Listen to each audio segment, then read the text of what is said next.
Hello. Welcome to my channel Touching Stories. You're about to hear an amazing story about love and unexpected decisions. Enjoy watching. Harvey and Lucy couldn't get enough of each other, even though they had been together for 15 years. The guys started dating while they were at university and got married right after they got their degree. Throughout their relationship, the romance never left them. Harvey likes to see how Lucy is happy about some little things, given for no reason. Even being married, he used to invite his beloved on dates. At such moments, Lucy was more beautiful than ever. Femininity, sexuality, and attraction as if glowing in her, and her eyes burned with a flame that ignited happiness. A year and a half after the marriage, they had a beautiful daughter. The girl was named Kira. They dreamed of children, but purposefully did not try to conceive them. It was fate's decision. Both Harvey and Lucy were very happy with the news of pregnancy, although they were caught by surprise. The appearance of Kira, according to relatives and friends, was to radically change their lives. People tried to convince the spouses that they would get bogged down in everyday life, and from the romance in their relationship will remain only memories. Lucy was very afraid that everything would be like that, but he promised that he would not let it happen. And by the way, he kept his promise. When they had a baby in their arms, he helped his wife with household chores so that she could rest. He didn't always succeed, but he tried hard. Lucy did not swear if Harvey did something wrong. She silently corrected it, or even didn't touch it at all when she was really exhausted. The only condition Harvey had was that at night all childcare would fall on the mother's shoulders, as the man earned money that ensured their trouble-free life. Of course, there were exceptions. The husband took on the full care of the child in the case when Kira or Lucy were ill, as in both cases, the woman was absolutely without strength. The couple continued to go out sometimes with the baby, and sometimes they hired Kira a nanny so they could be alone with each other. Harvey continued to give his wife flowers every week, nice gifts, gift certificates to beauty salons. Lucy, meanwhile, pampered his beloved with goodies, pleasant pastime, gave him her love and support. In general, everything was as it should be in an ideal family. Kara grew up a smart and healthy girl. She never sat still, always trying to get into a closet or a far corner so that her parents would not find her. Harvey and Lucy were always looking out for her. One of the parents was always following the child, but if Kira managed to tear herself away from mom or dad's gaze, she would disappear in just 1 second. At these moments, parents simply went crazy. Their heart went to the heels. Kira hid constantly in new places. She never repeated in her choice. Harvey and Lucy were surprised. Sometimes it seemed to them that their daughter moved the furniture herself when she wandered in search of a new place. This was impossible, however, because Kira had started hiding before she could even walk. She moved on all fours like a cat, agile and fast. Their house was as safe as possible. There were locks on the doors, silicone plugs on the corners of the furniture, and the handles were unscrewed from the windows. But despite this, her parents were always afraid that their daughter would get hurt. Over the years, Kira became a little calmer, so beneficially influenced her craving to study. She often asked her parents to read her an encyclopedia about animals. She was eager to learn to read as soon as possible so that she could choose and read as many books as she needed. During this period, Harvey and Lucy became much calmer as their daughter stopped scaring them, hiding, building towers and climbing on them and then falling down with a crash. At these moments, mom and dad's hearts would stop for a moment and Kira would start to laugh. She was an amazingly lucky child. Many relatives said that the baby was born in a shirt, as after any serious falls on her appeared only small bruises. How many emotions this fidget gave her parents. Harvey and Lucy thought that they would become gray before the proper time. The man loved his women very much. He was convinced that only thanks to his wife and daughter he was full of strength and motivation. Lucy noticed it, so she tried to say nice things and compliments to him as often as possible. Yes, compliments, because not only women deserve them, but also men. Harvey now weekly bought not one bouquet, but two, because he wanted his daughter to know from childhood what kind of attitude she deserved. Kira was overjoyed at these surprises, jumping, screaming. Threw herself at her father with hugs. The man picked up his daughter in his arms and spun her around. At such moments, tears came to Lucy's eyes. She could not believe her happiness. Unfortunately, most men after marriage grow cold to their women. Romance is out of the question. This attitude extends to the child. However, Harvey was not one of those. He himself grew up in a single-parent family, so as no one else understood how important both parents for the child. The man was ready to break into a cake just so that his daughter did not shed a single tear. When Kira went to school, Lucy and Harvey exhaled a little. They had a lot of free time when the man took a day off. Once every 2 weeks, they tried to devote a whole day to themselves. Even though they had been married for many years, their passion had not diminished. They took great pleasure in enjoying each other during sex. It seemed to them that they absorbed each other, thus at this time formed a person, which consisted of them, so-called a single organism. Both spouses knew how to make each other enjoyable. They tried, which made the acts of love a fantastic pleasure. As a rule, they had sex right after Kira left for school. It was much more effective than exercise. It gave them a rush of energy that lasted well into the night. When Harvey and Lucy had done their gymnastics, they would eat breakfast, which they prepared together. The man loved it when his wife put on an apron over her naked body and stood at the stove. At that time, Harvey stood at her side and admired with a sideways glance the perfect, at his discretion, forms of the woman. The meal stretched for an hour and a half because the guys were always talking as if they hadn't seen each other for weeks. They always had something to tell each other. Next, Harvey always took Lucy for a walk. If it was summer, they went to the beach. If it was another season, they walked in the park along the sea. While the couple breathed fresh air, Kira came from school. She was a very independent child. Moreover, he was taught from childhood that mom and dad should have time to spend on each other. The girl understood this and was not capricious, as she was convinced that her parents had the most real love, which is written about in the best love novels. By the time her parents came home, Kira had already had time to eat lunch and do her homework. She was always in a hurry to get everything done on days like this, because she knew that when mom and dad came home, they would be able to spend time with the three of them. Classically, the family would gather around the big table and play board games. They had a lot of them, so they always had a choice. After a few games, Harvey would always order rolls and pizza for a quick and delicious dinner. They would pick a family movie and watch it all together while munching away on their food. That was the way it had always been. For Lucy, there was nothing surprising here, but her friends did not believe her or did not want to believe that there was a family in the world which lived in harmony, not destroyed by misunderstandings and constant quarrels. At first, the girl tried to prove to them that what she said was true, but in time she got tired of this useless waste of time, and on the caustic comments of her friends she answered with a condescending smile. Lucy felt like she needed to find new friends who didn't spew bile. She needed a change of scenery. After consulting with her husband, she made the decision that she needed to go out to work. Harvey was not at all happy about this outcome. He didn't want his wife to work at all. He felt that it was a bad influence on a woman. In his opinion, it exhausted girls. They became more emotionally unstable, nervous, tired. Harvey earned enough, so he tried to give Lucy arguments that she did not need it. But she was stubborn and said only that if she did not change the environment, she would go crazy. "Honey, you can't just make new friends at work. I mean, you like to bake. Let's sign you up for a class. I'm sure you'll be able to make some friends there. You'll have a lot to talk about. Your girls are impossible to talk to. They're all about gossip, so they talk over each other, including you."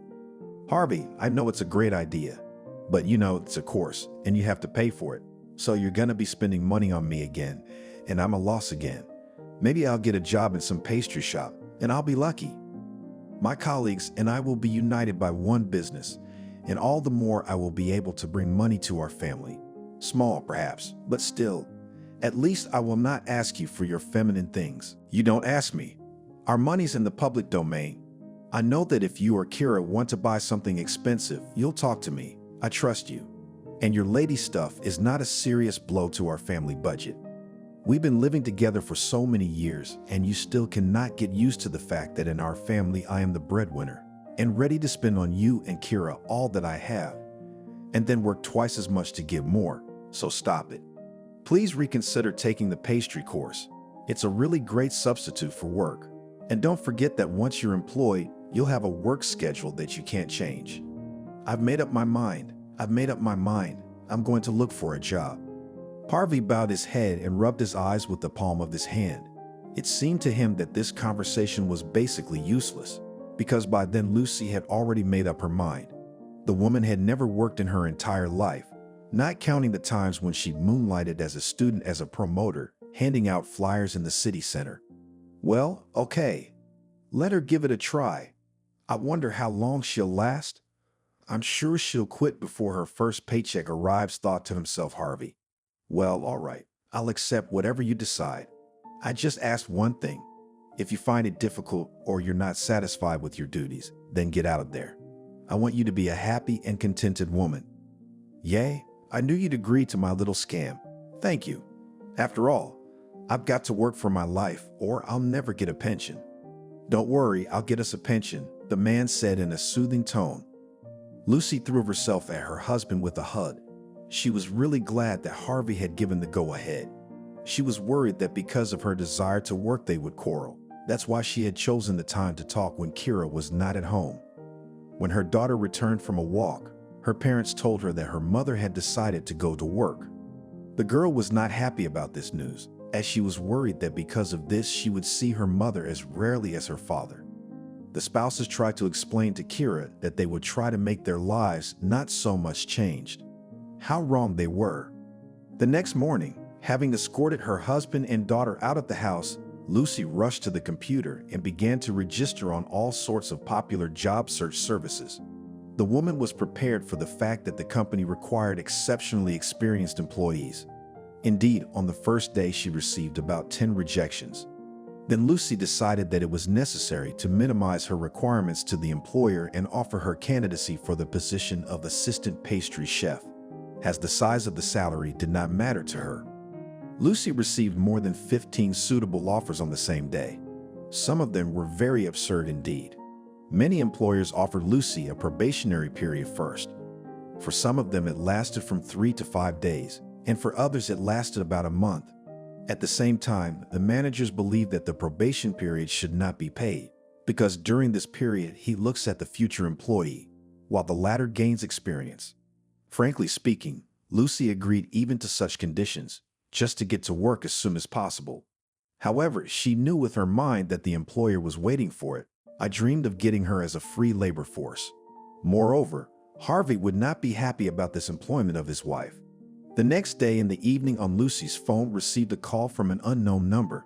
The app couldn't determine who was calling, so the woman picked up the phone, hoping she was being offered a job. And so it turned out to be. The New Point bakery chain needed a pastry chef. The salary offered was decent, so to speak, the average in the city. Taking into account the fact that the work took an inexperienced employee, the conditions were very comfortable. Lucy was offered a 6-day work week with only 1 day off on Sunday. At first, the woman wanted to refuse, as such a workload was not suitable for her. She realized that in this case, the life of their family would change dramatically, which she did not want. However, later it turned out that the working hours of the baker-confectioner from 6 o'clock to 15 o'clock. Such conditions suited her, as the girl thought that after the work shift she would be able to come home and do all the household chores, which she was engaged in being unemployed. Lucy agreed to the interview, which was scheduled for the next day. When Harvey came home from work, his wife quickly ran up to him. She looked very happy. The spouse said that she wanted to tell him some good news. It was indeed good news, however, only for her. When Harvey learned that the spouse managed to find a job, he was upset, but did not give the appearance. The man congratulated his beloved, said that he was proud of her and would be ready to support her whenever she needed it. All evening, Lucy could not get away from the closet. The woman tried to find an outfit that would be most suitable for the interview. Initially, she wanted to dress in an office style, but considered it inappropriate, as she was applying for the position of a pastry baker, not an office plankton. It was impossible to make up her mind, so the woman turned to her husband for help. As much as Harvey hated to do it, he decided he had to. The man went to the hangers, began to slowly go through the outfits and stopped on a blue classic dress, the length of which was strictly over the knee, and at the back there was a slit on the skirt. Lucy trusted her lover and began ironing and steaming the outfit. To this classic dress, she was able to pick up not flashy jewelry, shoes, and handbag. When she tried on everything at once, she realized that her husband had excellent taste, which could always be relied on. All night, Lucy couldn't sleep. Scenarios were constantly running through her head about how the interview would go. She wanted to make a good impression on the employer so that he would no longer consider other candidates. At 3 in the morning, the woman decided that she needed to print out the pictures of the cakes she had made for family celebrations. She got out of bed and went to the computer that was in the next room. She didn't want to wake anyone, so she moved around in the dark by feel. There weren't many photos, because it wasn't an assembly line production. Selecting the best ones, Lucy printed them out and put them in her purse. The employer should notice that there was a woman who knew how to handle the dough and should hire her. With these thoughts, Lucy fell asleep. The sleep was deep. The woman dreamt of nothing. The worries and intrusive thoughts disappeared. However, this state did not last long. 3 hours later, the alarm clock rang. It seemed to Lucy that she had been beaten with sticks all night. She had already forgotten what it was to be sleep-deprived. Perhaps she should have stayed up all night drinking coffee. There was no time to procrastinate. She had to get her husband ready for work and Kira ready for school. Lucy went to the kitchen to make breakfast and brew herself some coffee, which was just the thing to cheer her up. She shouldn't show up to a job interview in this state. Good thing it was scheduled for 11 in the morning. There was time to rock up. When breakfast was almost ready, her husband and daughter came into the kitchen. The housemates were very anxious about today's interview. Unlike Lucy, however, they didn't want her to be hired. All-conscious life to live with a wife and mother who does not work and is always ready to come to the rescue. And then to lose all this, it was very difficult for everyone. A real revolution in their little world was coming. As soon as everyone was out of the house, Lucy began to clean herself up. It was necessary to take emergency measures, which would help to eliminate all the consequences of a sleepless night in a short time. Contrast shower helped to calm the nervous system, as well as increase vigor. Then all the cosmetic products that Lucy had. Moisturizing cool masks, patches, serum, and cream saved from swelling. Now when the woman looked in the mirror, she was satisfied with her reflection. All the treatments had taken a long time, with an hour to go before the interview. Lucy rushed into the bedroom, where her clothes were prepared and began to dress. She looked very good without makeup, but today she wanted to emphasize her beauty a little. A light foundation, eyeliner, mascara, and blush made her face fresh and radiant, and her eyes open and appealing.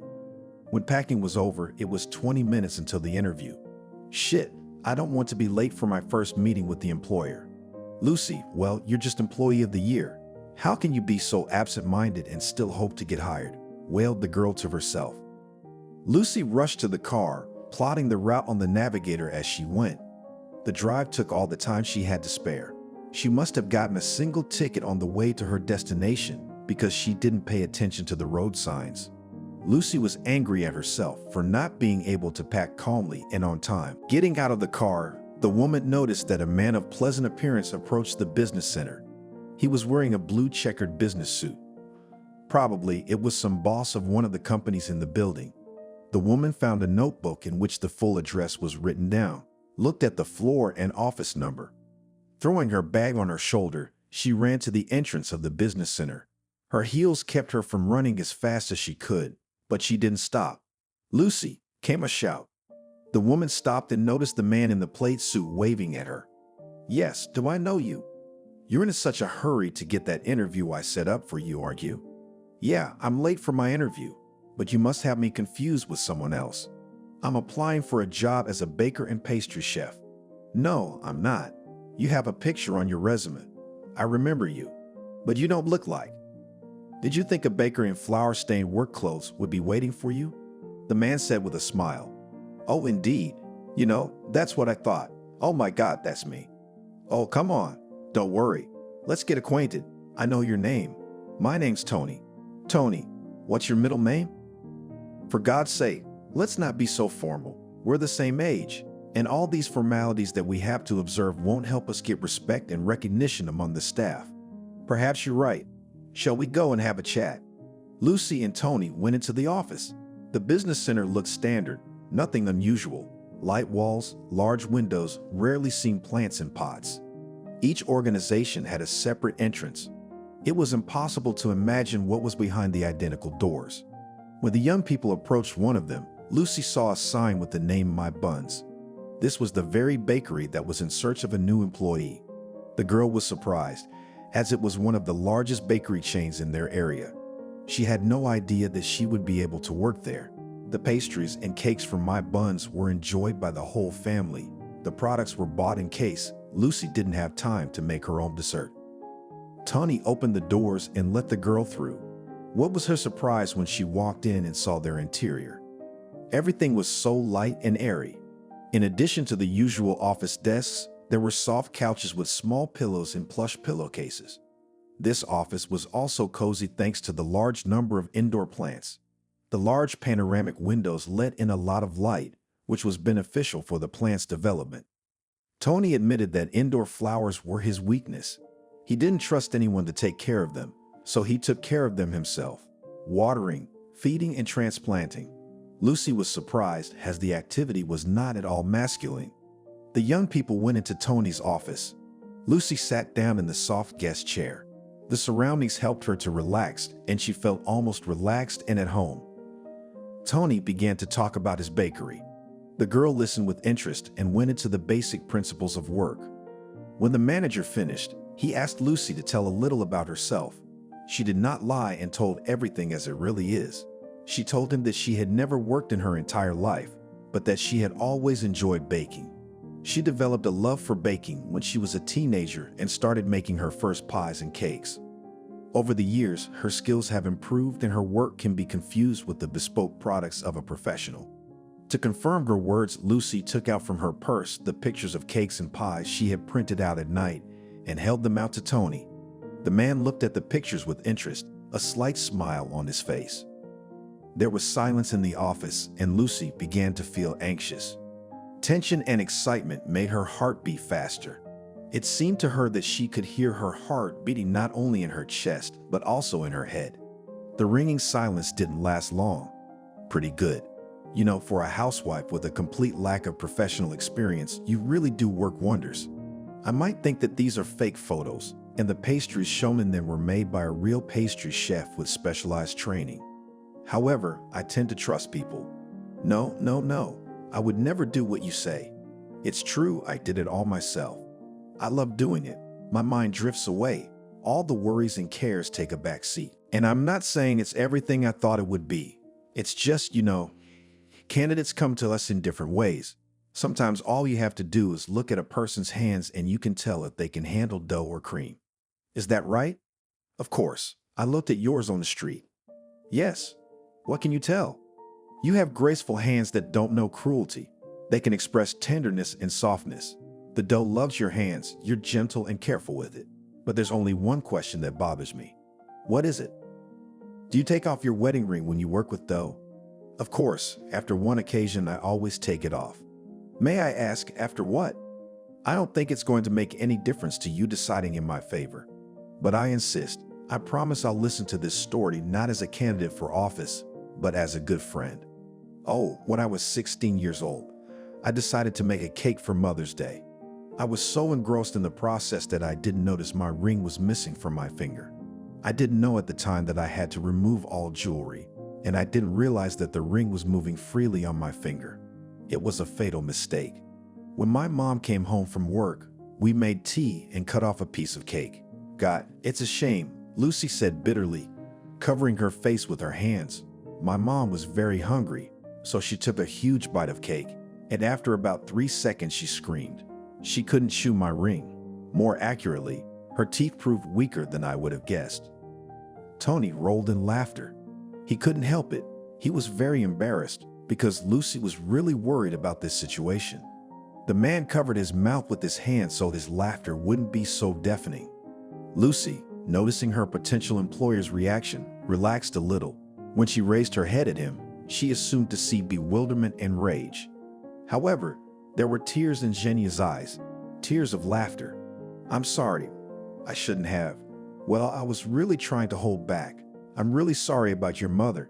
Dentistry isn't cheap, and at the time it was a problem. Was your mom able to give her tooth repaired? Yeah, we had a dentist in the neighborhood with golden hands. The filling is still in place.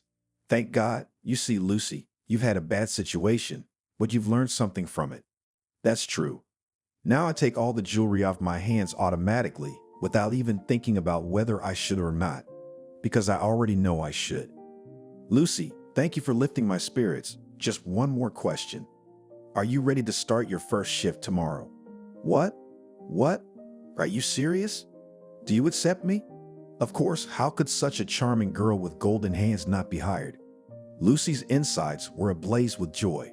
She didn't know where to put it. She wanted to run up and hug Tony in gratitude, but that would be unnecessary. The supervisor, of course, didn't like formal communication, but there was no need for familiarity. The employer texted Lucy the address of the new bakery, which coincidentally was not far from her home, and told her he would be waiting for her at the front door at 6 o'clock in the morning to help her on her first day. Lucy thought she would go mad at the flood of such news. Now she had a job. The boss was a nice man. He would help her on the first day himself, and later on he would find an assistant. It was surprising that Irina should have been the assistant, but she immediately took the next step on the career ladder. On the way home, the woman's face was smiling. She couldn't calm down. Dance music was playing at full blast from the speakers. Lucy sang along to the performers, even though she didn't know the words. Passers-by and other drivers on the road were shocked, because no one knew that today was one of the happiest days for this woman.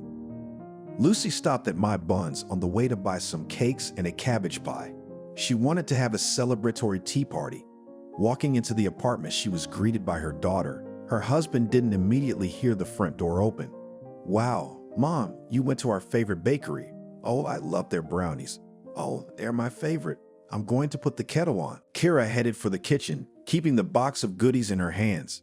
Lucy was a little offended by the fact that her daughter hadn't asked how her interview had gone, which, for a second, had lasted almost half a day. Probably the girl forgot where her mother had gone, and when she saw the cakes, she lost touch with reality. Harvey appeared in the hallway. He came up to his wife, hugged her tightly, and kissed her. Hello, my dear. Well, tell me, how was your day? My darling, I've been taken. His eyes expressed deep sadness, but he tried not to show it. I'm happy for you. I was sure you'd do well, because you have golden hands. You know, my future employer said so. He said he couldn't say no to a woman with golden hands after seeing pictures of my cakes and pies. Is that why you ran into our favorite pastry shop? That's why too. There's another reason why I went there. Can you guess? I don't think I'm up to the task, Harvey said as he walked his wife into the kitchen where Kira had already made tea. I walked into that pastry shop because I'm going to be working there. Can you imagine? After these words, Kira remembered that her mother had gone to the interview today. Tears came to her eyes because she, like her father, hoped that she would not be hired. Harvey gave his daughter one look and told her to wipe the tears from her eyes as quickly as possible. Lucy was not to see them. At that moment, the woman jumped on top of her husband and began hugging and kissing him tightly. Harvey tried his best to pretend that he was very happy. It was difficult, but the spouse did not seem to notice the trick. The whole family sat down at the table. Lucy began to share her impressions about the past day. She told them what her work schedule would be. The family was speechless at this information. Harvey knew right away that it would be difficult. One day off a week. In one day, it is impossible to rest properly, let alone to do any household chores. All evening, Lucy was excited. She had occasional worries. World of Buns, of course, the bakery is not a local bottling, and on the contrary was popular throughout the region. But all companies have pitfalls. The woman was worried that things might not be as radiant as they were in her fantasies and dreams. Maybe there were insects on the premises, and the sanitary inspectorate had turned a blind eye thanks to the bribe Tony might have paid. It could be, though it didn't fit in her head. The employer gave the impression of a decent citizen and a pedant, especially since he himself sometimes replaced bakers at their workplaces when they couldn't make the shift for various reasons. Tony wouldn't have been able to work in poor conditions. That's exactly what Lucy thought. The woman was so tired during the past day. She had received a colossal dose of various emotions, so she was just falling off her feet. Harvey sent his wife to get ready for bed, and he and Kira started to clean the kitchen and wash dishes after the evening tea party. After taking a shower, Lucy didn't have enough energy even to perform her usual daily facial and body care. She collapsed on the bed without even drying her hair. Lucy didn't even realize she'd fallen asleep. She woke up with the first alarm clock, which rang at 5:30 in the morning. She had to eat breakfast, get ready, and get to work where Tony would be waiting for her. All the preparations took about 1 hour. At 6:30, Lucy was already dressed, put on makeup, and was about to leave the house. However, on the threshold, she remembered to leave all her jewelry at home. She took off her bracelet, earrings, rings, including her wedding ring, and put them in a metal decorative bowl that stood on the dresser near the front door. The drive to her workplace took no more than 15 minutes. By 5:45, she was already outside the bakery. Lucy noticed that there was a car parked nearby and Tony was in it. At first, she wanted to approach, but she was afraid of being intrusive. After a few minutes, however, Tony got out of the car. "How long have you been standing there? Good morning. How do you see me?" "Oh, hello. I haven't seen you." Really blushing a little, the woman lied. "Indeed, how could you see me if I was sitting in the car, which you have not seen before?" Tony said with a slight smile, "Come on in, I'll show you your kingdom. I hope you enjoy everything." "I hope so too," Lucy said faintly. The employer went to the front door, opened the lock, and beckoned Lucy inside. He showed the woman how to disarm the bakery from the alarm. "If you don't, security and the police will be here in 10 minutes. I wouldn't want you to end up face down on the floor because of your forgetfulness.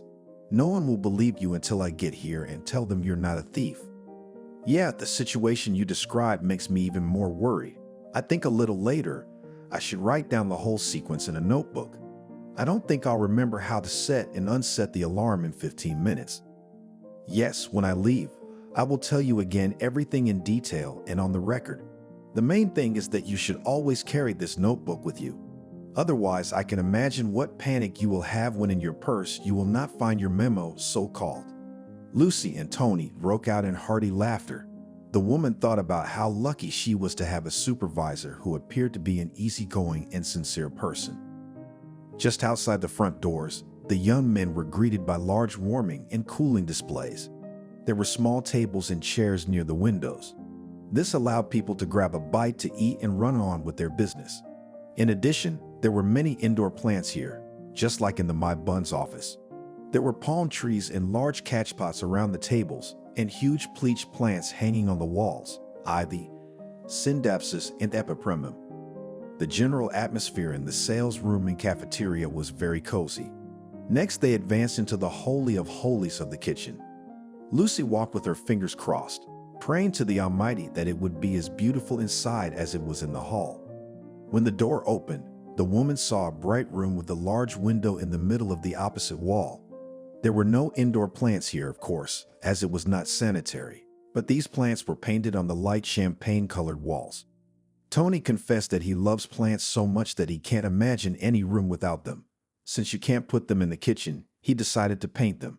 And oh wonder, as it turns out, the artist was Tony himself. Lucy joked to herself in her head that he was a painter and a reaper and a tinkerer. The kitchen itself was very spacious, with huge stainless steel tables that glistened in the sunlight. These tables would be very convenient for rolling out dough and laying out the pieces. In the corner stood a new dough mixer, and not far from it 2 planetary mixers. Besides that, there were a lot of other utensils that might be needed when making baked goods and cakes. Lucy was absolutely thrilled. She had hoped it would be good, but she had never imagined it would be this good. Afterwards, Tony explained the range of items that would be in the bakery at first. There were not many items, and Lucy was surprised, as My Buns was usually known for its huge variety of products. Why such a minimal assortment? Are you going to make enough profit from it? Lucy, well, there are several reasons, and the first reason is you.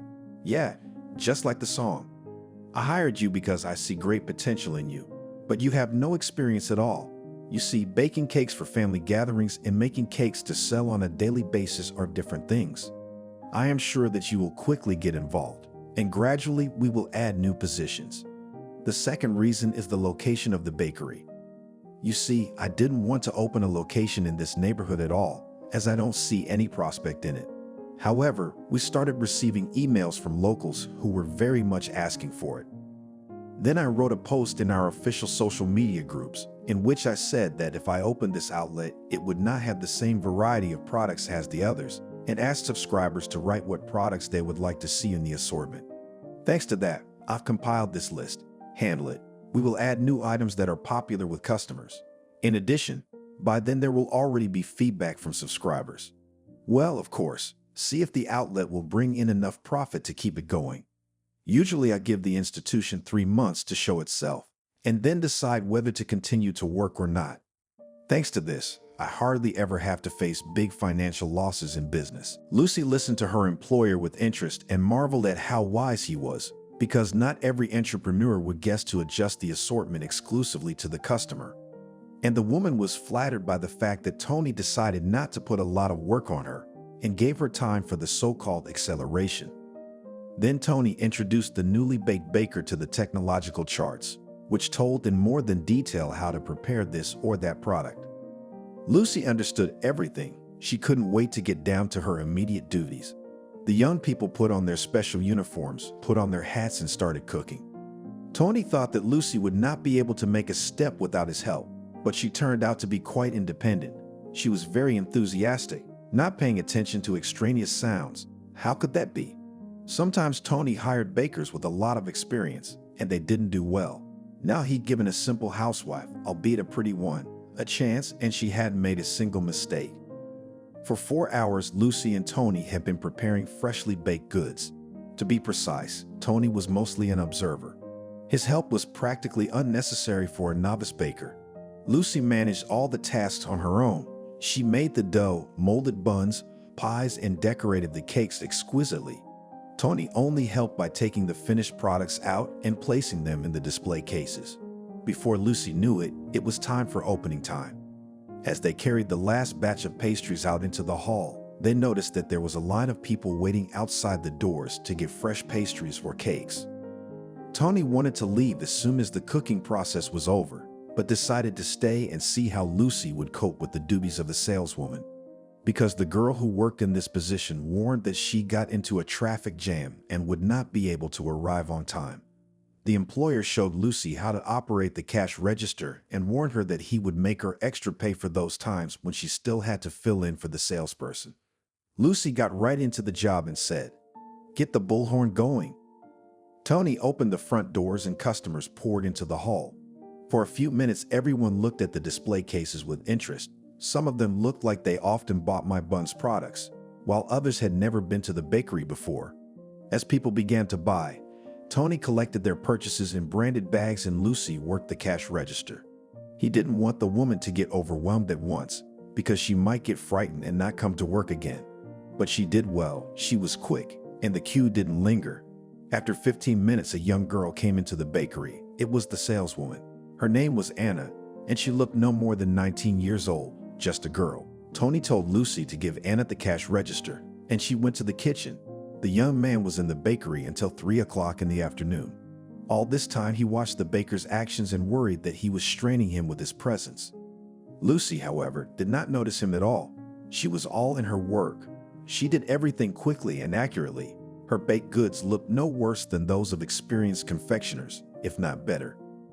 When the whole plan for making the items was done, it was 2:30 p.m. on the clock. Only when Lucy sat down did she realize that she was as tired as she had ever been in her life.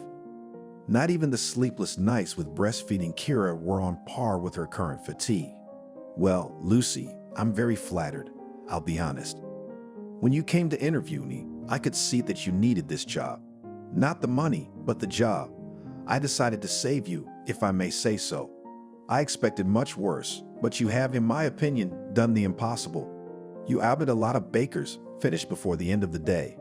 My employees often stay late at work because they don't always make it. But you? Bravo. Thank you very much, Tony. I think you're flattering me a little. I know I can do better. I guess I'm just not used to it. You did it? You're very good. Come on, I'll take you home. But it's half an hour before the end of the day.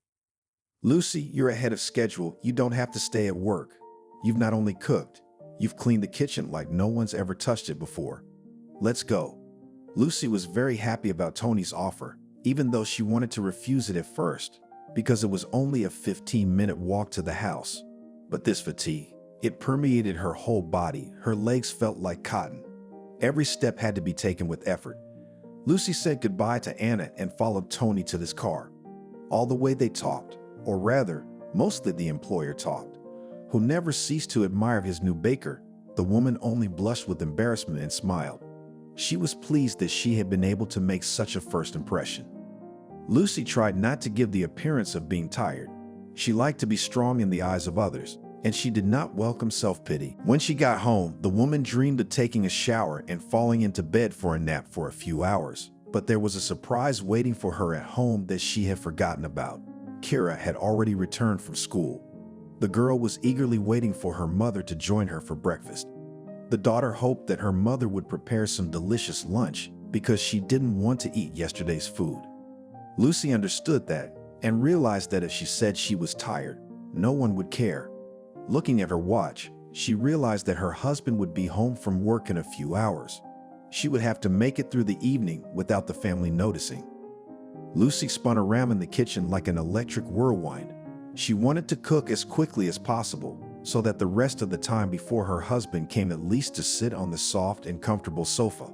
She managed to do it, but not for long, no more than 40 minutes. When Harvey came into the apartment and saw his wife, he realized that everything turned out exactly as he had expected.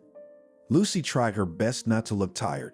She whirled around the household, tending to them, while she talked herself into holding on a little longer. When she was free, she took a shower, after which she began to smear her body and face with creams. She had no energy left for these procedures, but she was used to taking care of herself, as it was necessary for her. The thing is that Lucy was very afraid that the signs of age would appear on her face and body. She did not want that, so she constantly had expensive tubes and bottles of cosmetics in her arsenal. When Lucy finished all the procedures, lay down on the bed, felt how every muscle in her body began to relax instantly. The woman trusted in this feeling, was sure that she would recover in no time. Her husband, however, had very different plans. Harvey quietly entered the bedroom, sat down on the bed, began to stroke the slender body of his favorite wife. "Honey, when will you pay off your debts?" "I am, of course, very patient, but I'll be honest, I don't have the strength to bear it anymore." "Harvey, what debts?" "What are you talking about?" "Marital debts, Lucy." "Well, how much longer? I'm not made of steel." "Oh, honey, please spare me. I'm really tired today. I'll be honest, I did my best to cook dinner tonight. I thought about not showering before bed because I'm completely out of energy. My legs and back feel like I've been unloading railroad cars." "Lucy, I told you this was gonna be really hard for you. Why don't you quit before it's too late and get back to your normal routine? I don't want to lose you as a member of our family. I would probably forgive you if you didn't clean or cook, but you're denying me sex. This is the first time this has happened in our long relationship. Honestly, I'm so shocked. I don't even know what to say to you. Harvey, we're not animals. We're both supposed to have feelings of understanding, compassion, pity. I realize you're used to me being at home all the time, but you have to understand one fact. Things have changed. I work now. I have as little free time as you do. Yes, I realize this is the first time you've ever been rejected by me, but please don't make it a big deal. It's just that at first it's going to be very hard for me to adjust to a different rhythm of life. Please be patient." The spouse really had no choice but to be patient. It seemed to him that to bear it would be his constant state in life. And yet, the young man was still as sure as ever that his wife would not last long in this job. He was sure that it would be over in 3 weeks at the most, when Lucy would have no energy left to get out of bed, let alone to go to work and do some housework. Lucy was glad that Harvey was still sympathetic to the fact that she was tired. The woman really wanted to get some sleep and rest so that she could start her work tomorrow with renewed vigor. Even though she was tired, Lucy was still in a state of anticipation. She enjoyed her work very much. As she kneaded the dough, decorated the cakes, shaped the future cakes and buns, her thoughts were gone, her mind was clear, and there was no anxiety inside. The next working day was exactly the same as the previous one. Tony was also present in the bakery from the morning, but was away at other points during the day. Lucy was pleased to have her employer in the kitchen with her, helping her prepare for her shift. There wasn't much help, really, from him. The young man was always telling her funny stories that happened in his bakeries. Such chatter helped to diffuse the situation, to rest a little, to start a new job with new strength. Lucy was still having a hard time. Although she enjoyed her work, she was not physically used to working so hard. When she came home, she had to pretend again that she was not tired at all, to do her chores, to spend some time with her family at a common meal. All this time, Lucy had to squeeze out a smile, straining every muscle in her face so that her family would not suspect that she was exhausted. For the first week, the woman refused to have sex with her husband at all. Harvey pretended to understand everything, but inside raged an incredible hurricane of emotions, which could hardly hide. 2 weeks after Lucy got a job at the bakery, she received her first paycheck. The amount was a little more than she had anticipated. Tony explained it by the fact that the woman coped well with her duties, managed to do everything on time, if necessary substituting for the salesman, who was very often late. Lucy was flattered by this attitude of her employer. She realized that she was not wrong about Eugene, considering him a decent, good man. He was different. If she had had it much worse, she probably wouldn't have lasted more than a week at the bakery. At one point, it seemed to Lucy that Tony was flirting with her. It was some phrases with the faintest hint of a relationship that could be something more than what it was now.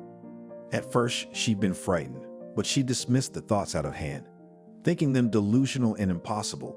In fact, Lucy was very much mistaken. Tony had fallen in love with her at first sight.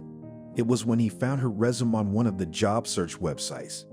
At first, he wanted to flip through her profile because it stated that she had no experience, but a split second was enough for his eye to consider the photo. The man stopped, zoomed in on the photo, and realized he hadn't seen anyone more beautiful in his life. Tony was sure that Lucy was no more than 25 years old, but when he saw her real age on her resume, the figure shocked him. Lucy turned out to be a little older than Tony, but it didn't scare the man at all. Even then, he knew that he would take this woman to work for him.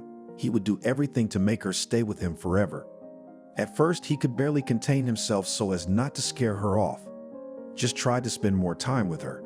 And after he paid her first paycheck, he decided he could diversify their communication with a little flirting. He didn't want to miss her, so he was very careful. He knew she was married, had a daughter, and it would be very difficult to get her away from her family. Tony was prepared for the difficulties ahead. Lucy noticed that something had changed in their conversation. Her face had changed too. Sometimes there was a look of bewilderment on it. She didn't understand what was going on. Was Tony flirting with her, or was it just her imagination? It seemed to Lucy that Tony was a very sensitive man, the kind of man everyone dreamed of. Sometimes it made her sad that Harvey wasn't like that. Her husband still couldn't get used to the fact that Lucy was a working woman. He prioritized his own desires and didn't care how his wife felt. Lucy was used to her spouse being partly selfish, but she still loved him. She had hoped he would become more perceptive with time. But with each passing year, she became convinced that was not to be. Where had such animal passion come from in him? It never happened. Yes, they loved to have sex, to feel each other, to enjoy each other. But it was never so that the spouse demanded coitus every day, or even several times. It just so happened that in their family, both spouses were not happy. Harvey also didn't like the fact that his wife and woman was turning into a regular workhorse. It was not to say that she looked worse, but there was a fire in her eyes that was gone now. All the energy was gone, though it was clear where she was wasting it. Come on, if her work brought a significant material contribution to the family budget, but practically nothing had changed. Harvey didn't understand what kept his wife in this workplace. It was clear as daylight that she was very tired, although she tried not to show it. However, Harvey noticed everything but kept silent. He simply chose a wait-and-see strategy, any talk of dismissal to quarrels.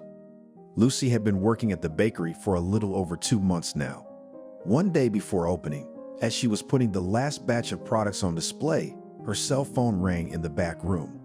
The woman immediately became agitated, as no one usually called her at this time, as they knew she was working. The woman dropped her tray and ran headlong for her cell phone. The screen showed the number of Kira's class teacher. It made sense, so something had happened. Lucy hoped that the reason for the call was her daughter's bad behavior, since that was the most innocuous thing on her mind. "Hello," Lucy said in a shaky voice. "Lucy, hello. It's Selena." "Yes, hello. I recognize you. What's wrong?" "Lucy, I'm not gonna beat around the bush. Kira was misbehaving in gym class, playing around."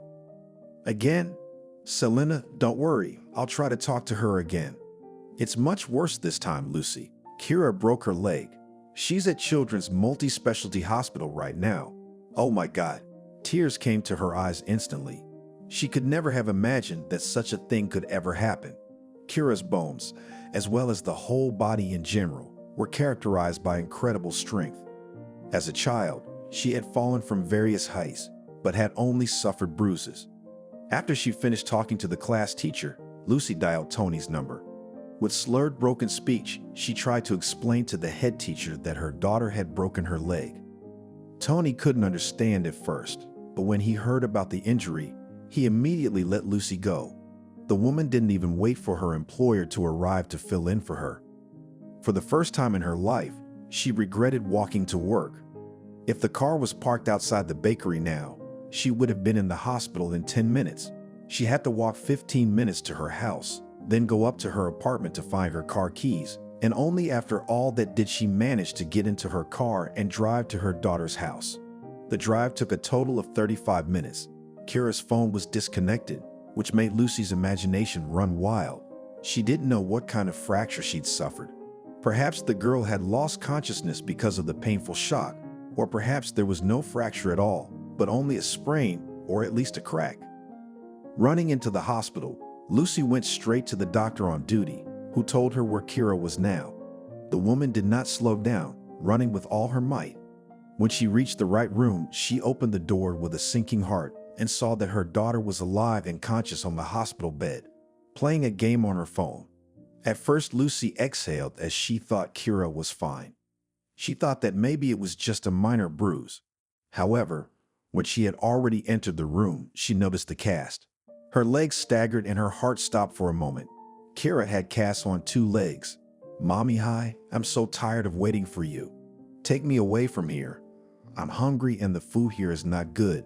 Why don't we stop at a pizza place on the way?" "Kira, how did this happen?" "Selena called me. She said you broke your leg, but not your feet." "Mammy, I just wanted to hang on the bars. Then I remembered these videos of guys doing tricks, so I tried to do them. I got a little off-center and fell. It didn't hurt at all. I tried to get up, but it didn't work. Then Nikolay Fyodorovich picked me up in his arms and carried me to the nurse's station. The nurse immediately said that I had broken my leg because the right one had already started to turn blue. But the left one was fine. I could move my fingers on it. But when we got to the hospital, I had an x-ray, and there it was. That's what happened." "Oh my God, baby girl, what are we gonna do now? How are we going to do all this? You can't do it at home while we're at work." "Mom, what are you worried about? Dad says we don't need the extra income. I don't know how much he gets, but judging by the fact that we live better than my classmates, I believe him. So it's a very easy problem to solve. You just have to quit your job." "Kira, how do you quit your job?" "I'm just starting to have a human life. You asked me what we're gonna do, I told you." "Don't think Dad's gonna quit his job to take care of his daughter. I'd be very uncomfortable with him taking me to the bathroom, pulling down my pants and underwear. Boys aren't supposed to see anything in there." "Yes, daughter, you're right. Boys can't see anything there," said Lucy at a loss, trying to find a way out of this situation. The trauma surgeon helped Lucy carry Kira to the car. When they got home, Harvey should have been home by now. The woman called her husband and asked him to come downstairs without explaining the situation. Harvey was a little taken aback, however complied with his spouse's requests. When he came out of the entrance, he saw that Lucy was standing near the car. The woman smiled confusedly, tears in her eyes. Gently, she took hold of the handle of the back door and opened it. Harvey saw his daughter. He didn't realize anything at first, but as the door opened wider, a cast of eyes caught his eye. "What does that mean?" asked Harvey excitedly to his wife. "Honey, our daughter broke her legs." Leg? No, honey, her legs. How did this happen? Do you realize how bad this is? Or is your damn job still on your mind? Harvey, what does this have to do with my job? Please, let's not do this in front of my daughter. The man took a deep breath to calm down, walked over to his daughter, gently picked her up and carried her into the apartment. When the whole family was home, they put Kira on the bed, went to the kitchen to prepare a delicious dinner for her. Have you called yet? Harvey asked in a stern voice. Called where? To my work. I'm embarrassed to ask why. Lucy, wake up. Your daughter can't walk. She has a cast on her legs. She needs care. Yeah, I understand. I'll call my supervisor and tell her I'll take a week off to take care of Kira. What week? She'll be recovering for at least a month and a half. Only after that she'll have her cast removed, but don't forget that a person's muscles atrophy during such periods. She needs to be exercised to start walking normally. I can't go any longer than that. Yeah, I know it's the law, but it's just not human. I just got a job. I've been here a week. I'm getting a good salary.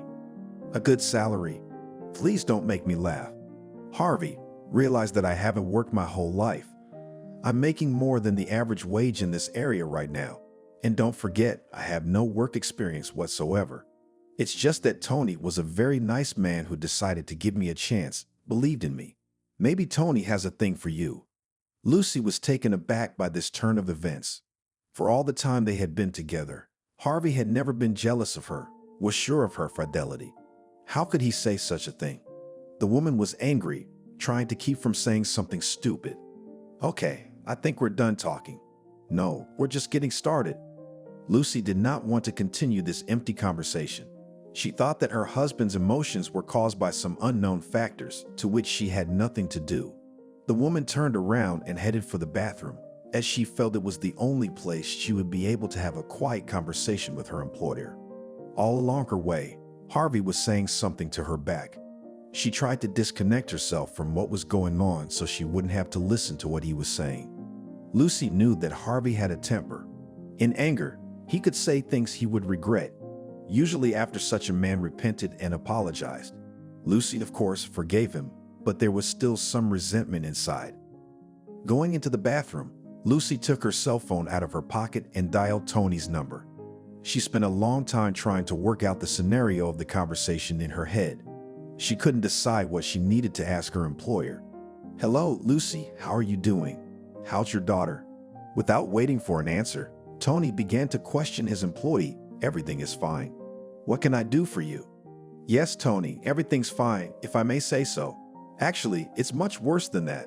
It's not a broken leg, it's a broken foot. Oh my God, that's terrible. Are you sure the doctors who gave her first aid were competent? I know a trauma surgeon. Why don't we try to get their help? Maybe it's not as bad as you've been told. Oh, Tony, I wish it was as bad as you say. Unfortunately, I've seen x-rays of both legs. It clearly shows a fracture in both legs. So now my princess is sitting on a bed with 2 casts from heel to butt. Tony, why am I calling? The thing is, Kara has no one to take care of her, so I need to take a sick day. But, as you can imagine, it's not standard sick leave. It's for a few months. I understand. If you're not happy with it, I can resign so as not to cause you any inconvenience. Lucy, what are you talking about? What resignation? I understand. To be honest, I wouldn't want to let you go for a few months. Why don't you know what we'll do? If you take official sick leave, you'll only get it when Kira recovers. From what we understand, that's gonna take a few months. Look, the hardest time for your daughter is the first week. God forbid, let's take 2 weeks. I suggest that you take those 2 weeks off on your own vacation to be there for your daughter during her most difficult times.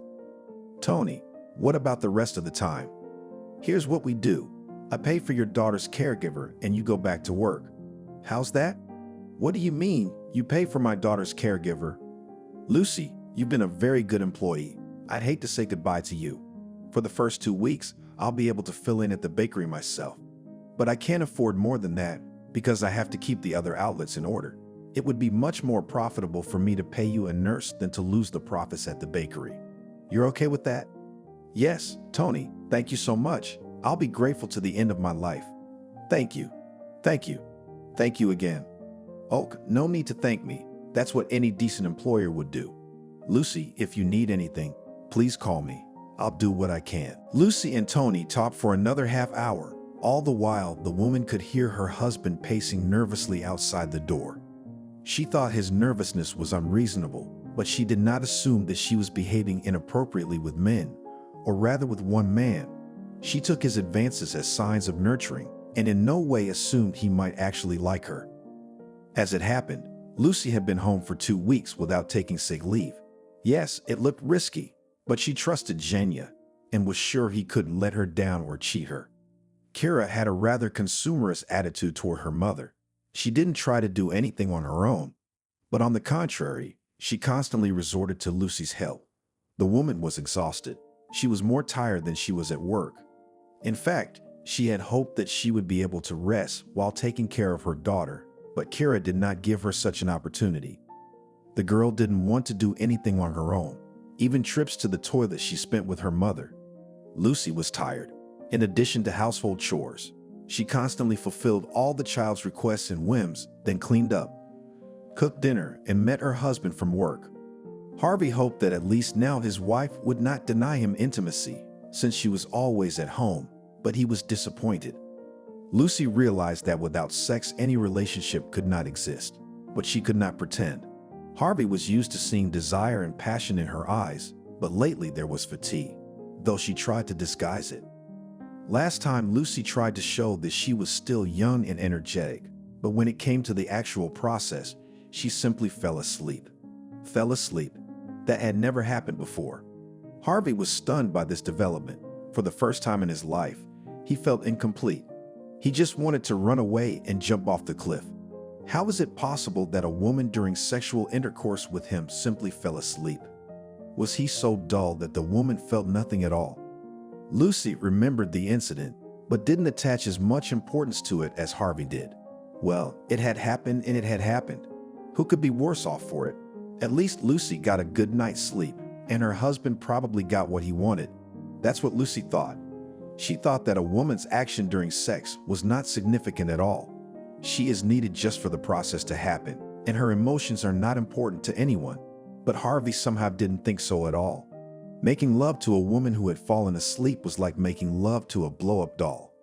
And if his wife thought it was normal, her husband was totally against it, though he never said a word of disapproval.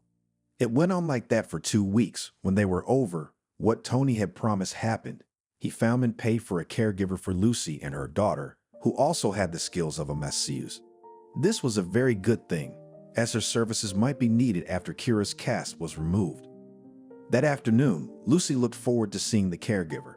She wanted to make sure it was a qualified professional. The doorbell rang. The woman exhaled and headed for the door.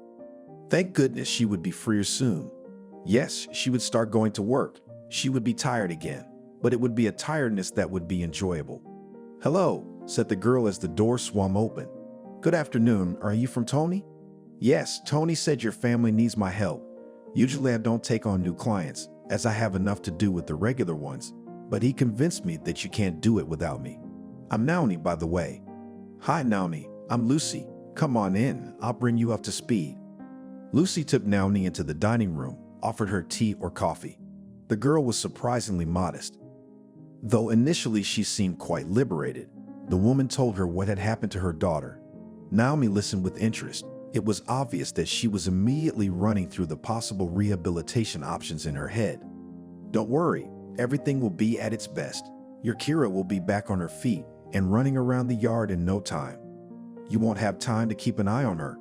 "That would be great. I trust Tony's choice. He has been very helpful to me throughout my hospitalization. I'm sure he chose the best specialist." Afterwards, Lucy told me about her work schedule. It suited Naomi. Most of her patients were in the evening, so she could afford to take care of Kira from 6 a.m. to 3 p.m. When the conversation was over, Lucy saw Naomi off and began to prepare for the first day of work that awaited her after her sick leave. She wanted to erase the signs of fatigue from her face. She used a variety of cosmetics until she got the results she expected. Harvey, returning from work, found out that his wife was going back to work from tomorrow. He, of course, was not happy about it. He walked blacker than a cloud and did not pay any attention to his wife. This day, he decided that he would not even approach his wife with an offer of sex. He was so uncomfortable with the recent situation. Lucy went to work. She had really missed Tony and Anna all those 2 weeks, and especially her idle chatter. She was young and energetic. She was ready to go to any party, to drop everything she had to do. Lucy was partly jealous of her because she'd never been able to do that in her life. She always prioritized the microclimate in her family. For her sake, she was ready to ignore all her desires. Anja's talk gave Lucy new strength. Every day at work brought Lucy a lot of pleasure. Despite the fact that she was physically exhausted, her emotional background had stabilized. She returned home with a good mood. Kira was satisfied with her nurse. The girl said that Naomi was a very pleasant girl with whom she had a lot to talk about. The caregiver was indeed very educated despite her young age. It seemed to Lucy as if she was knowledgeable about all the topics that could be touched on in their family.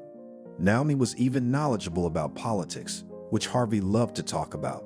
Her husband enjoyed having debates with her in the kitchen when Naomi stayed after work to have tea with Kira's parents. Lucy was happy about this, since she, on the contrary, did not understand anything about politics, and every conversation with her husband on this topic made the woman feel as if she were stupid. And here he found free ears, and even those that can give a head start to everyone on television. Lucy realized that Tony was courting her after all. He started giving her small gifts, candy, chocolates, cute potted cacti. He never gave her flowers, so that her husband wouldn't have any questions or suspicions. Lucy began to feel uncomfortable. The comfortable working atmosphere was marred when her employer entered the bakery. Thania saw that her colleague's mood instantly deteriorated, but she couldn't understand why. The girl tried to find out from Lucy the reason for her emotional instability. All the same, from this spoiled the microclimate in the team. But Lucy was like a flint. Nothing could dispose her to a revelation. You bet. Here she would tell Anna the real reason, and rumors would spread. First within the network of bakeries, then even in the city will spread, and then Shane will not be spared. Lucy did her best to show wife that she did not need his gifts. How could he even think that she was an unfaithful wife? She loved Harvey very much, as she had proved over the years. Tony, however, proved to be a very persistent young man. To Lucy's time and protest, he only smiled gently. The woman had lately refused to let her employer drive her home. The atmosphere in the cabin of his car was tense. She felt uncomfortable with it. On one of the working days, Lucy received a call on her phone. At first, she didn't want to pick up the phone, as her hands were all in agony. But when she went over to see who was calling, she picked up immediately. It was Kira. The girl never called her mother during her working hours, as she realized that she would not be able to answer. So Lucy and Kira agreed that calls before 3 o'clock in the afternoon should come only in extreme cases. Hello, Kira. What's wrong? Did you fall? Are you hurt? Mommy, hi. Kira whispered faintly into the phone receiver. Mommy, something strange is happening and I can't look. What's wrong, baby? We were sitting with Naomi, playing board games. Dad came home from work and said Naomi was free to go. I was upset as I realized that Daddy wouldn't play with me like she did. Naomi said goodbye and left. Ta-ack. What's next? What's so weird? Lucy sounded a little nervous. Well, Naomi seemed to leave. I turned on the new Vlad A4 video, and then I started to hear some strange noises. I paused it, and there are indeed some sounds, but I don't understand. It's like someone's crying, but it's not Dad. I called him to find out what's going on, but he's not picking up, and I'm scared. I'm scared to scream so he'll hear. It's a really weird situation. Baby, I'll try to figure it out. Don't try to get out of bed. Don't scream. As soon as I know something, I'll call you back. Okay, Mommy. At the same second, Lucy hung up the phone, wiped her hands and the foam on her apron. Her head was a mess of thoughts that needed to be put in order. What was going on at home? She couldn't get off work today at all, because Tony had gone to another city to check his points, to identify deficiencies and fix them. There was no one to replace Lucy. Anya could not do it, as she did not understand anything about cooking and confectionery. Her hands were shaking, but the woman dialed Harvey's number anyway. It seemed as if the beeps lasted forever. Come on, pick up the phone, pleaded Lucy to herself. but her call went unanswered. The woman dialed her husband's number 5 times in a row, but he did not come to the phone. She wanted to drop everything, stop the production and run home, but her decency failed her at that moment. She couldn't afford to be so irresponsible with her work. After about 20 minutes, Lucy decided to call Harvey again. This time she was about to hang up the phone herself, as there were countless rings, but no one answered. And then when she had already taken the phone away from her ear, she heard her husband's voice. Harvey, what's going on? Yeah, hello to you too, honey. What's going on? I'm gonna make dumplings. Kira and I need something to eat, but my wife didn't take care of it, so we're on the dole. Don't exaggerate. What are you doing home from work so early? Lucy, my blood pressure spiked. I couldn't concentrate on my tasks, so I decided to rest at home. Why didn't you stop by the doctor on your way home? Harvey, we're not 18 years old anymore, and blood pressure is a joke. When are you gonna realize you can't take your health like that? I figured I was just overworked. I've been working so much lately. I haven't had much rest. It'll pass, don't worry. Why are you so overexcited? I had an interesting conversation with Kira. She called me and said you came home from work. Naomi went home. And then after a while she started hearing someone crying in the apartment, and it wasn't you. Why don't you explain yourself? Oh baby, this situation is a little weird. Anyway, I came home, told Ola she was free to go. She went to say goodbye to Kira, and when she left her room, I noticed that she was very upset about something. I offered her some tea. We sat and talked about nothing, and about 20 minutes later she started sobbing. Oh honey, it just hit me. I just did not know what to do with her and how to comfort her, because I did not know the reasons for her sobs. I had to wait for her to calm down. I kept saying that whatever happened, everything would be fine. Only after half an hour she left. Thank God. It's strange, I've never noticed her mood swings like that.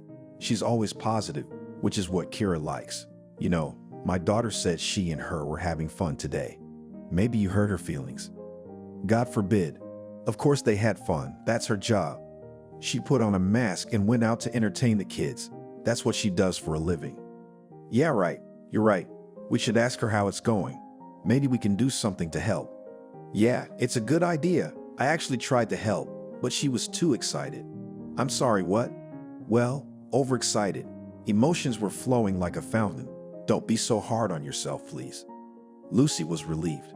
Thank God everything's okay. Not that she was happy about Naomi's problems, but the important thing was that her family was fine. The woman continued to work, but because she had a long break that day, she had to stay back for 40 minutes. At 3:00 p.m. Tony arrived at the bakery. He again gave Lucy a small gift. It was a beautiful metal bookmark in the shape of a flower. The woman once again tried to explain to Zhenya that his advances looked ridiculous from the outside, and she was not going to cheat on her husband and her family in general. The man smiled gently again and quietly asked if she would like him to give her a ride. This time Lucy was tossing between two fires. She knew she shouldn't get into the supervisor's car, much less agree to his offer, but she agreed. Today, she was tired not only physically, but also mentally. That call from Kira still hadn't gotten out of her head. Her voice was so scared. Lucy had a lot of nervousness, so she could barely stand on her feet now. The ride with Tony was going by in suspense again. The heavy silence was literally pressing on her ears. Everything was going well exactly until Tony passed the right turn.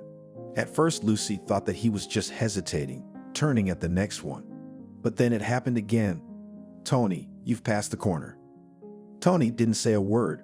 He pressed the gas to the floor, and the car picked up speed every second. It seemed as if the car was about to take off. Lucy's breath caught. She gulped for air like a fish and couldn't get anything out.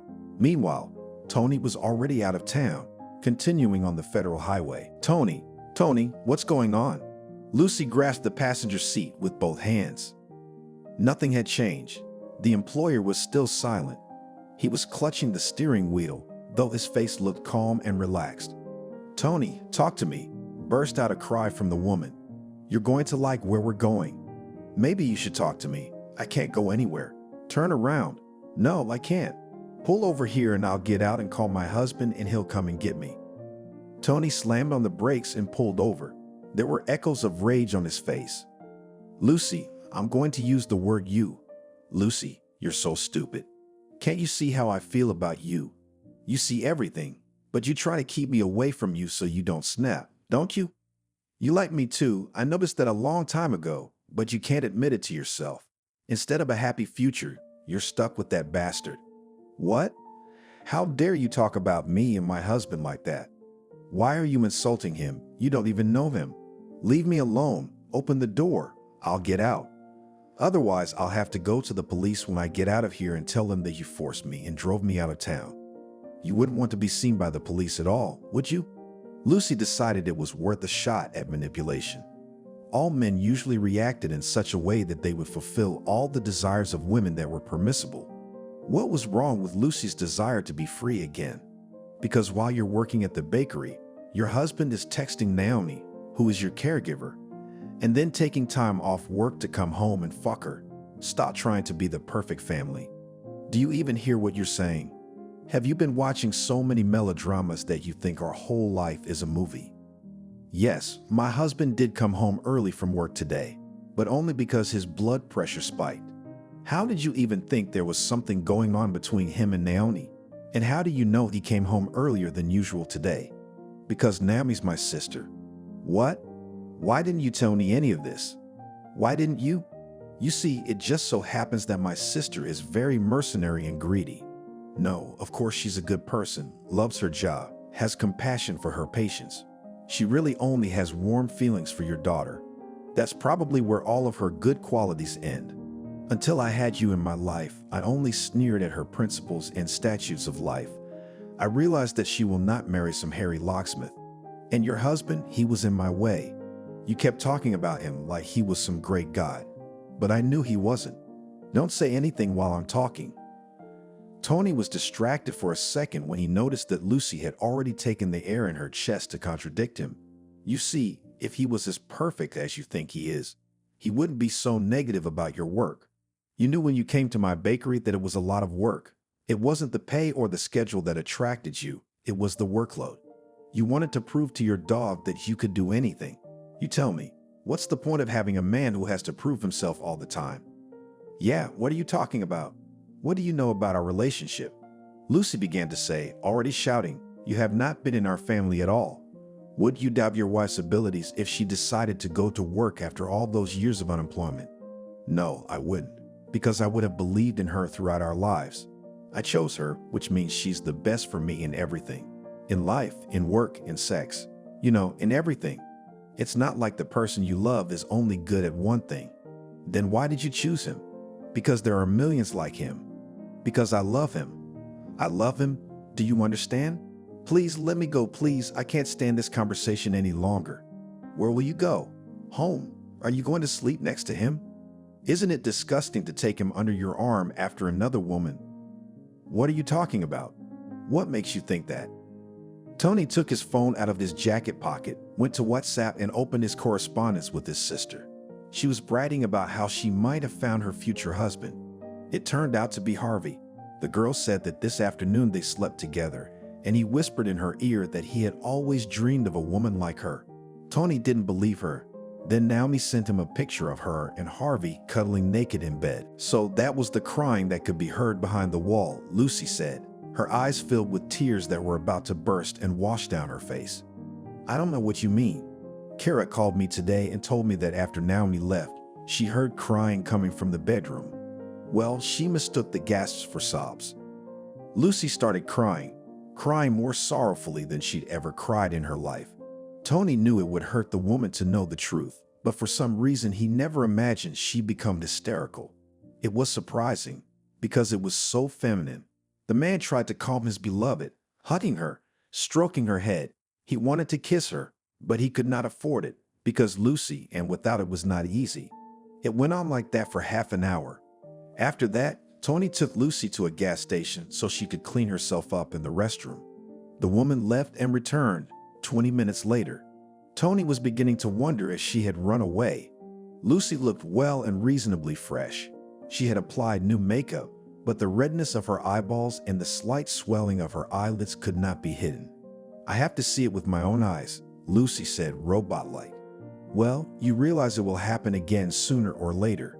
If you really need it, you have to catch these moments. I don't know why you want to do that, though. I want to look into his eyes. I wonder if they'll reflect lust or remorse. Tony and Lucy had reached a consensus. The plan had to be put into action. The supervisor drove Lucy home. When the woman arrived, her husband was at home watching TV. He did not even ask why his wife was late. Today, she came later than usual by 2.5 hours. Lucy went straight to Kara's room. Kira revealed that her dad had told her that Naomi had been crying because she was having difficulties in her life. Lucy confirmed that information. The woman asked her daughter that she should call her mom every time she heard crying or other extraneous sounds again. Kira agreed and hugged her mom. That's how the two of them fell asleep together in Kira's room on her bed. For the next week, Lucy stayed on the phone. She was worried that she would miss a call from her daughter. A few days later, she realized Tony was right. If Harvey slept with Naomi once, it would be repeated as long as the girl worked at their house. Lucy stayed late at work every day on purpose, but her phone was silent. One day, Tony came up to her and said, "They keep sleeping. That's 100% information. Then why doesn't Kira call me and say anything? I think it's because they're being too careful now. Sooner or later, they're going to screw up." And they did. Another week and a half later, Lucy was rolling out the dough as if nothing had happened, ready to start molding pies to sell, when a call came in on her phone. She recoiled from her desk like a scalded woman. It was Kara. When Lucy picked up the phone, she heard her daughter speaking again in a whisper, barely audible. She immediately realized what was wrong. Still not listening to Kira, she started washing her hands and taking off her work clothes. Kara said that there were some strange sounds in the apartment again. It both sounded like crying and it didn't. Lucy told her daughter to sit quietly and she would be right home. Lucy ran out of the kitchen, seeing Tony in the hall. He realized from her eyes that it had happened again. He silently went with her to the exit and invited her to this car. Already in 3 minutes they were there. The woman asked her supervisor to go along with her. This was done so that Lucy would not do something stupid out of overexertion, which would then bring harm to her and those around her. Lucy inserted the key into the keyhole and froze. She knew exactly what she was about to see, and though she had been preparing for weeks, it was now that all her confidence was gone. In her sober mind, she knew she should divorce her husband after what she had seen, but she was afraid that the stress would make her fall to her knees and beg him for a second chance at their relationship. There was no way to procrastinate. Lucy exhaled and carefully, slowly turned the key. It came out quietly enough that even she didn't hear the click. As she made her way into the apartment, she tried to listen, but she heard nothing. Was she really late? And how would she justify to her husband why she had come home during working hours with another man? Taking one step at a time, she tried to hear something. When she reached Kira's room, she heard moans. It was clear at once that they were coming from her and her husband's bedroom. It was exactly the place where a husband and wife should indulge in passion. Husband and wife, but there was no mistress involved at all. Lucy carefully opened the door behind which was their bed. She could hardly keep from screaming. Excessive emotion was unnecessary. All that was needed was a cold and sober mind. Tony stood a little away from Lucy. He didn't want to watch his sister's pleasures. He had come here only to support his beloved during her difficult period. Harvey and Naomi neither saw nor heard that someone was standing behind them. It was only when a sob escaped Lucy's lips that the girl turned around. She could not say that she was dumbfounded or frightened. On the contrary, a wry smile appeared on her face. "Please, just no hysterics," Harvey said, rolling his eyes. It was like he knew he was going to get caught, and he didn't try to justify it. "No hysterics. I'm going to leave now, and in 3 hours there should be neither you, nor your things, nor that girl in this house," Lucy said in a cold tone. The woman turned around, took Tony by the elbow and headed for the exit. The young men walked in silence. Someone had to stop this. "Lucy, Tony, please don't feel sorry for me. Let's not talk about this at all. If you have time, I'm asking you to stay with me for these 3 hours." "Sure." Lucy and Tony headed for the cafe. They chose literature as a neutral topic of conversation. They both loved books and had a lot to share with each other. 3 hours flew by. Lucy was headed home when she got a text from Kira that her dad had left. She was scared. The most difficult conversation with her daughter lay ahead. It remained to be seen how she would react to the fact that their family would no longer be the same. Kara, of course, took the situation very keenly. At first, she blamed her mother, or rather her work. They said that it happened because her mother did not pay attention to her father, or rather, it was not enough. Yes, perhaps there was some truth in it, but Harvey should have known what compromise was, but instead, he stumbled like a sheep at a new gate. After a while, Kira calmed down a little. She was so affected by the fact that Daddy was gone only from Mommy's life, and he was still in her life, only she saw him a little less often. For Lucy, the hardest thing left was to start living in the present instead of the past.